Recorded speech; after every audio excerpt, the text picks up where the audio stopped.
Hey, what is up guys? Welcome back to the channel and welcome back to update 1.27 coverage for Gran Turismo 7, the final update for 2022 for the game. And this time I'm going to be talking about the 3 brand new events that we got with this update. And in all honesty, they're probably the most bugged and glitched events that we've probably ever had. For some reason, there's a massive glitch that's affecting a ton of people. I saw it all day yesterday in the comments section, and I'll kind of explain a bit more as we go through. So event number 1 is at the Nurburgring. As you can see here, it's the European Clubman Cup 600, which is a 2-lap event on the Nordschleife. This was actually removed from the endurance layout, which should have been coming and moved over to this, hence why the payout kind of just doesn't make any sense. As well as it's also glitched. So as you can see, I've actually done this event twice, and it literally says I have not done it. This seems to be affecting a lot of people over all 3 of the events. So what is my honest opinion on this event? As you can see here, this is footage from my first time doing it. In all honesty, I really enjoyed this event. It was, well, a whole lot of fun, to be honest.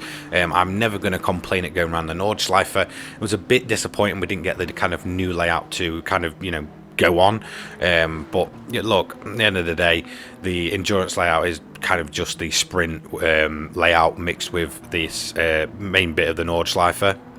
So all in all, we're only missing kind of a fraction of it. Now, one thing to note is the payout is really weird for this one. Almost seems like it was kind of not fully finished when they put it in. I mean, you'll get 25k as a kind of base price for doing 2 laps of the Nordschleife, which makes no sense considering it takes less time to do the GP events, and you can get up to over 100k for them ones. So in all honesty, as enjoyable as the event is, the fact that you get to go around the Nordschleife and such in some really cool cars, as you can see I chose the Alpha here, the payout just doesn't make it worth it to kind of repeat. And I think that's where the bug is kind of really frustrating people with this one. Obviously, I've done it twice. I did it once to kind of play through, then I realized, yeah, okay, it is true what people are saying. It really isn't counting it as a win. So I did it again, and again, it still didn't count. So I essentially took, you know, upwards of, you know, over half an hour of my life to essentially never get the reward for it and come out with about 50 grand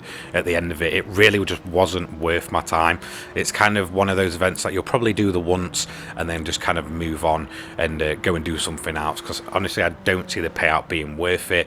I don't really see it being kind of a mainstay event, and I feel like if this was the one that was planned for the endurance one, which it is rumored to have been and kind of moved over last minute, I just don't see the point. In all honesty, if you're going to put an endurance or plan to put the endurance layout in, put an endurance event in it, you know, not kind of just a 2-lap event. You know, it's a bit longer, but it's not really kind of long enough, or, you know, an hour or 2 at least around the Nordschleife, and kind of its, you know, different layouts would be much more suited with some tyre wear and such, because again, that doesn't play a key part. You know, there's no fuel usage or anything like that. It's just kind of a push and go event.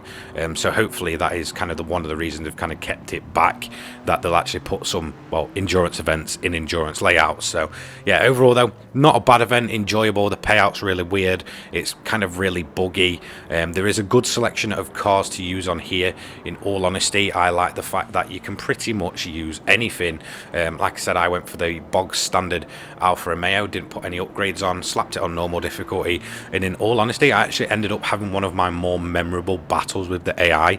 So the AI in GT7 are renowned for being, well, just not that good. However, they were in an upgraded Alpha, I was in my bog standard one, and on the last, well, second and last lap, going into the kind of last few sections of the Nordschleife, I had an absolutely epic battle. As you can see here, I'm finally closing up on the AI. Obviously, you know, it's all kind of, you know, chase them down sort of thing, which is really annoying. I really do want some grid start events.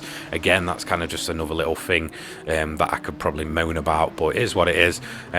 Again, like I said, I've been closing him down. As you can see, I'm going to try and go for the move. It's very tight, and obviously when you're getting in a battle like this at the Nordschleife, it's just waiting for disaster. But we go side by side. I'm going to get the move done on the the inside, and in all honesty, this is some of the most fun I've had in a long time in GT7. It was really, really enjoyable. Then you're going to see this is where kind of his performance upgrades are going to kick back in when we get on that main straight. Just here, obviously, you know, look, I'm going to be much quicker than the AI through the corners. They're really not that good. That's probably where their main weakness is. However, when he does get on the straight, you're going to see him absolutely close it up. We're going to have an epic battle to the finish between two of the brand new Alfa Romeos. I think just the fact that it's a fresh car and probably one of the most perfect cars in GT7, kind of mixed with the classic, you know, amazing, legendary Nordschleifer, just made this one of the most fun moments and most kind of memorable moments. So for me, this was a highlight of the event.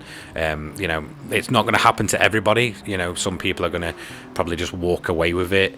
Again, I think it was just down to the fact that I had a bog standard car versus their upgraded car, kind of allowed for, you know, some epic chasing down and epic battling.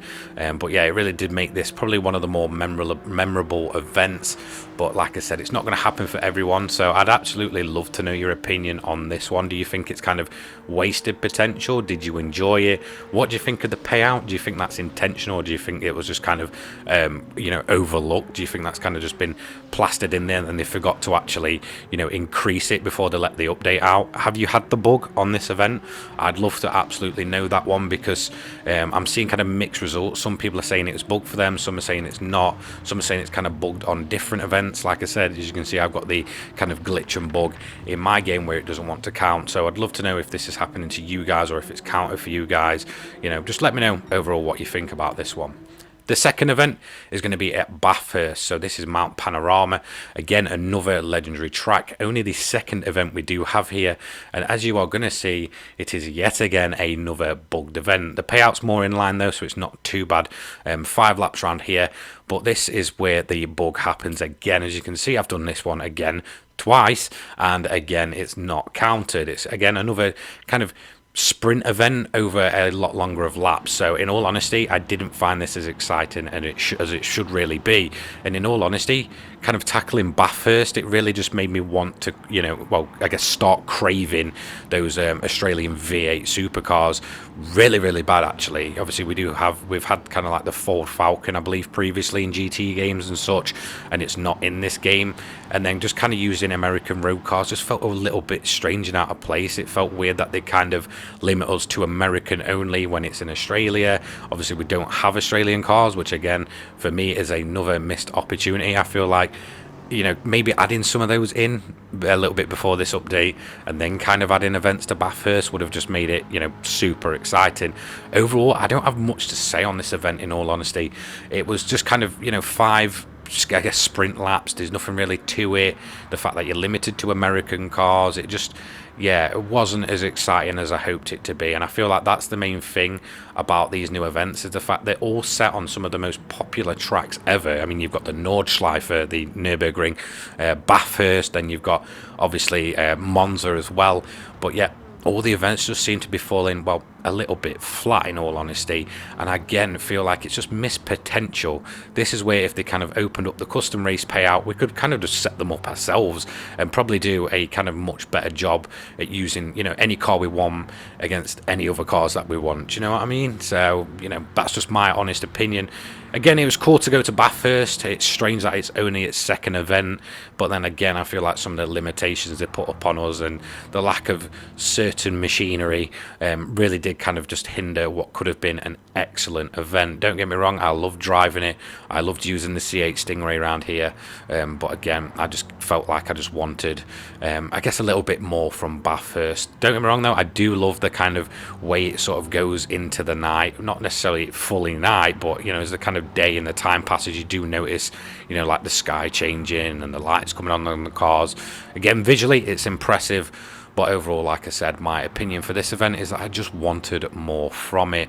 So I just can't really recommend this event as much as I love Bathurst, and as, you know, happy as I am to sort of return here and get at least one more event here. It just feels like a missed opportunity, and that glitch, obviously. Now, this is the only one that's not actually bugged for me. This is the Hypercar Parade. Now, that was kind of put in plenty of updates ago. It was a cafe menu, and it's again a continuation of that. They've kind of done this quite a bit with post-launch, I guess, events. So again, For me, in all honesty, I knew what to expect. The fact that I saw the Hypercar parade, part. I said it before, they were again kind of sort of sprint races just to show off some of the more glitzy and glamorous cars in the game, the hypercars, the supercars, whatever you want to call them. Some of the craziest machines that we do have available in GT7. That's really all that the Hypercar parade events really are, is again just a parade, and that's kind of what it feels like. I didn't come into any real close racing, no real battles. It felt like even on the higher difficulties, the AI just weren't set to being that quick. So again, they just feel like they're kind of in a line, and yours to kind of just eat up on the straights. Again, Monza, a very fast track, so I did choose to use the Chiron here. Overall, I wouldn't really recommend it in its stock form, at least, because the brakes on this thing are terrible for the speed you're going to be hitting. But again, feels like missed opportunity. As much as I love the hypercars, and it makes sense because of the fact that obviously we've had the inclusion of the Bugatti Chiron, it just feels like, again, it's only the second event at Monza in the entire kind of official events that we've been given, and it feels like missed opportunity. I get we do already have a 10-lap event, but the payout's not very good. I am still craving a proper event at Monza with fuel usage, tyre usage that goes on for at least an hour at minimum, hopefully into the kind of 2 to 4 hour range, mainly because I love endurance racing, and GT7 is honestly really good at it. If you set it up yourself, or do it with a bunch of friends, it's very, very enjoyable. But again, it was kind of predictable, this event. I can't really say I massively enjoyed it. It just kind of makes, I guess, Monza feel like a bit of an empty shell. The fact that the cars are literally feeling like they're on parade, and it's just all there to just kind of show off these fast and sleek looking cars. Like I said, not the best event, wasn't the most enjoyable. Again, just feels more like a missed opportunity. So overall, what is my opinion on all three of these events? Well, as you can probably guess, I'm a bit annoyed that they're all kind of bugged, or at least 2 out of the 3 are bugged. It kind of makes me feel like they really, really rushed this update. So obviously the 5 cars that came to the game were the main start of this update, and they are all absolutely fantastic. I am not taking away from the fact this is the best selection of vehicles that we've been given from GT7, and probably not just that, but it's one of the better selections of vehicles that any game's put in at one time. In all honesty, it's absolutely brilliant.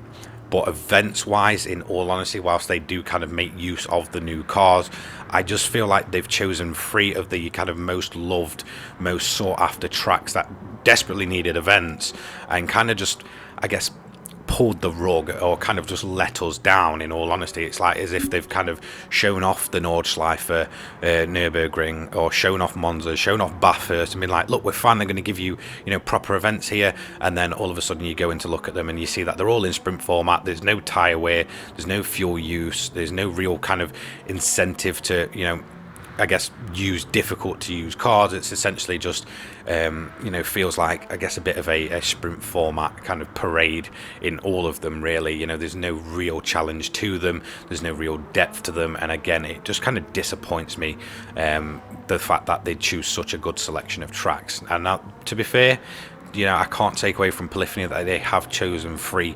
fantastic tracks, 2 of which was desperately in need of events. But look, when you kind of provide us events that are just outside of what we truly really want from the events in this game, it just feels like more missed opportunities. So I cannot really recommend any of these events. Whilst I think you'll have fun, I genuinely don't think they'll be kind of I guess people won't return to them, if you know what I mean. I don't think these are going to be kind of events that we all just kind of gravitate towards just because the fun factor just isn't there. In all honesty, to be honest, my most fun event was actually the 30-minute at Road Atlanta. I felt like whilst it wasn't quite long enough, it still had enough depth to just make it enjoyable and make people actually want to go back to it, whereas these just don't. They kind of fall into that typical GT7 sprint format. So that's going to be it for today's video. Don't forget to like, comment, subscribe, turn those notifications on so you don't miss an upload from me. Thank you so much for your support recently. I hope you have a brilliant day. See you later, guys. Peace.